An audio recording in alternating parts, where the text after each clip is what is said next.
নমস্কাৰ বন্ধু বান্ধৱীসকল, আপোনালোকৰ খবৰ কেনেকুৱা? আশা কৰিছোঁ আপোনালোকে ভালে আছে। আপোনালোকৰ দুৱা বৰকতত মই ভালে আছোঁ। এয়া দেখা পাইছে লিপিয়া ঘাঁহৰ কাটিং কৰি আছোঁ। এয়া মোৰ ভাতিজি কাটিং কৰি আছে, দেখা পাইছে। এই লিপিয়া ঘাঁহৰ কাটিং আমি কৰি আছোঁ।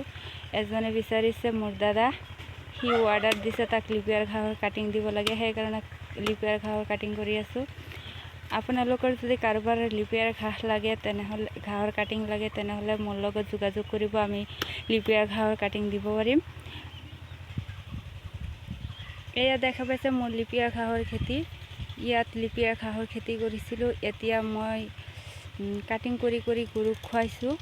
আৰু এনেকুৱা লিপিয়া ঘাঁহৰ খেতি থাকিলে 5টা গৰু পুহিবলৈ আপোনাৰ কোনো অসুবিধা নহয়। আপুনি চিন্তা নকৰাকৈ 5টা গৰু পুহিব পাৰিব।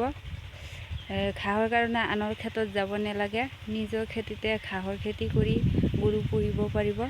দেখা পাইছে আপোনালোকে, এইটো মোৰ ঘাঁহৰ খেতি। আৰু এই ঘাঁহৰ খেতি ঘাঁহবিলাক 5 ফুট দীঘল হয়। এতিয়া মোৰ তাতো সৰু হৈ আছে, কাৰণ মই কাটি খুৱাইছোঁ। আৰু এতিয়া ইউৰিয়া সাৰ দিম, সেইকাৰণে সৰু দেখা গৈ আছে। ইউৰিয়া সাৰ দিলে ডাঙৰ হৈ যাব 1 সপ্তাহৰ ভিতৰতে।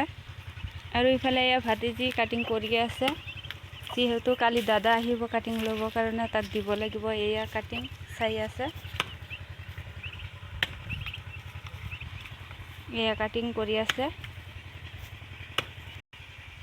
আৰু মোৰ এইটা কিটা এই ঘাঁহৰ খেতিৰ মাজতে থাকে, লিপিয়া ঘাঁহৰ খেতিৰ মাজত, আৰু ৰাজাহাঁহ লিপিয়া খেতিৰ মাজত থাকে। এয়া অষ্ট্ৰেলিয়া গৰু দেখা পাইছে। এই অষ্ট্ৰেলিয়া গৰুক আমি লিপিয়া ঘাঁহ কাটি খুৱাই থাকোঁ।